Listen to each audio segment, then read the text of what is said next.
dia. Vamos chamar o colaborador da Federação Espírita do Rio Grande do Sul, o senhor João Felício. Tudo bem, seu João? Tudo bem, graças a Deus. Seu João, nós vamos escutar hoje uma pergunta da Brígida. Ela que é colaboradora do Departamento de Comunicação Social Espírita de um dos órgãos federativos do Rio Grande do Sul. Muito bem. Então vamos lá. Meu nome é Brígida, eu sou do Educandário Espírita Nosso Lar, em Eldorado do Sul, e eu gostaria de fazer uma pergunta em relação à família. Sobre, assim, são um casal e o esposo, o marido, ele é espírita e a esposa é de outra religião. Então, como fazer para permanecer aquela união, aquele diálogo, aquela harmonia entre os casais quando acontece essa diferença? Queria dar um abraço para o pessoal de Eldorado do Sul, no bairro São Suci, no nosso Educandário Espírita Nosso Lar. Oi pessoal, tudo bem? Sempre é uma alegria conversar com os amigos, divulgando a doutrina espírita.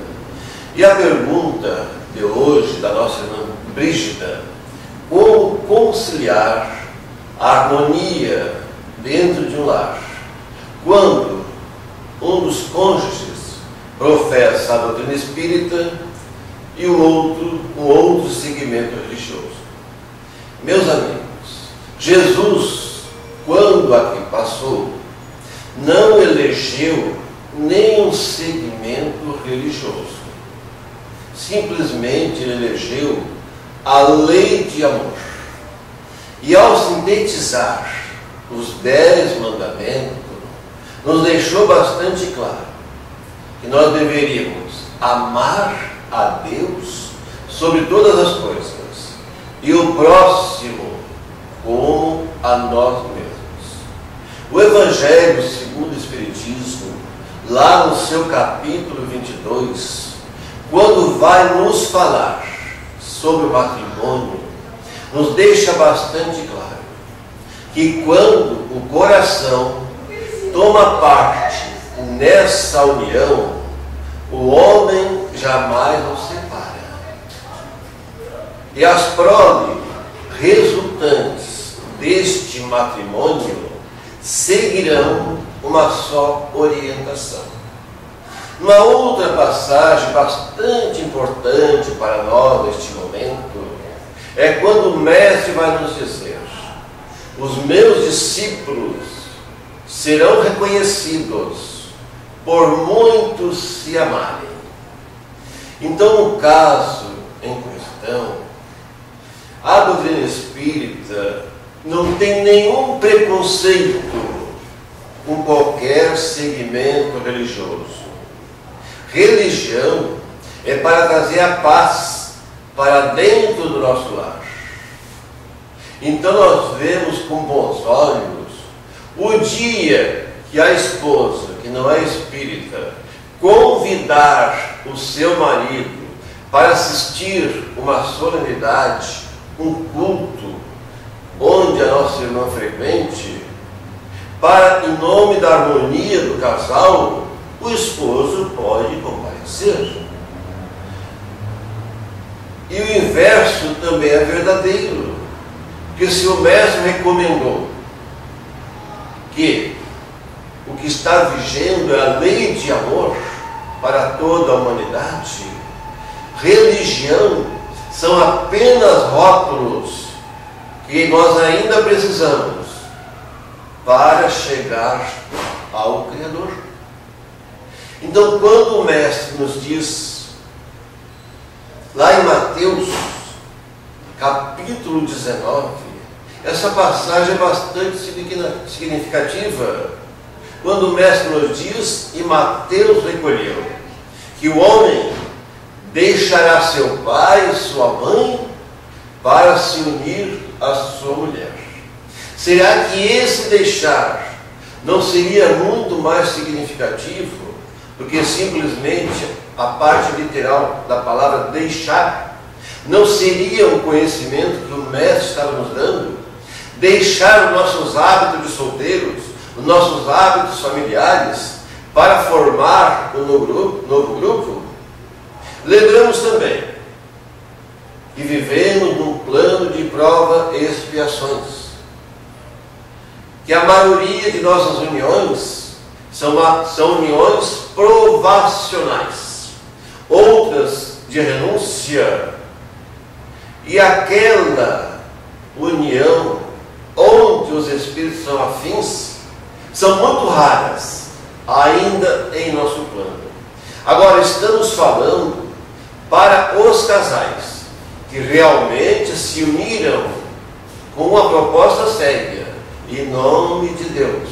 Estamos falando para esses casais, onde deve haver o respeito, porque são duas formações diferentes. O jovem teve uma formação, a moça teve outra formação. Agora, deixaram os seus lares para formar um novo grupo.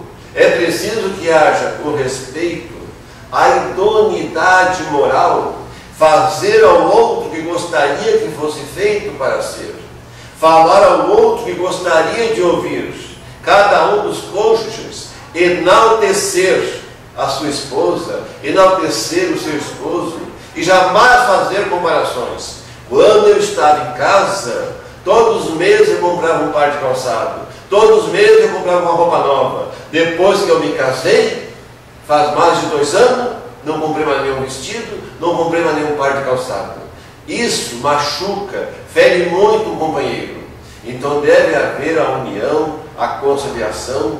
Imaginamos, quando olhamos o forro de uma casa, onde está lá um forro maravilhoso, bonitinho, existem 2 peças, uma tem o macho, outra tem a fêmea, mas as duas, cada uma cede um pedacinho, para que o forro de nossas casas possam ficar unidos e ficar bonito. Assim são os nossos casamentos, as nossas reuniões. Há momento difícil, claro que é momento difícil, mas nós temos que aprender a ceder, em nome da harmonia, porque as futuras proles resultantes desse matrimônio, Deus confiou a nós. Então, conforme o nosso procedimento, será a formação moral e intelectual de nossos filhos. Então é importante que saibamos educar essas proles, não apenas com palavras, mas principalmente com exemplo.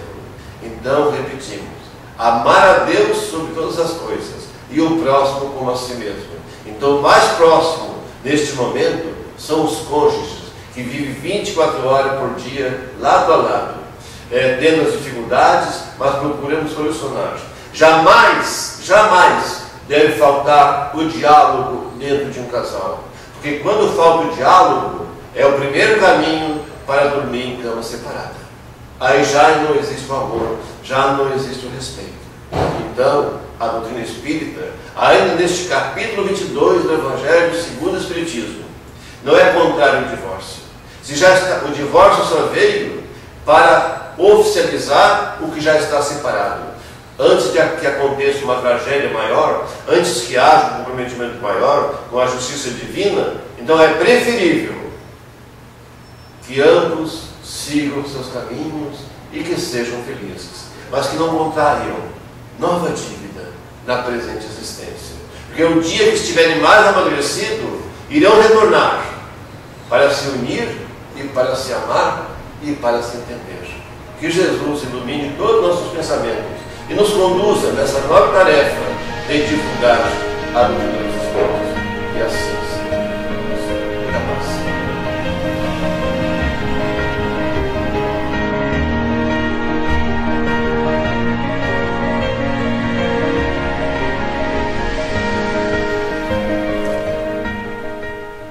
Numerosas transformações são aguardadas e o Espiritismo esclarece os corações, renovando a personalidade espiritual das criaturas para o futuro que se aproxima. A caminho da luz, Emmanuel.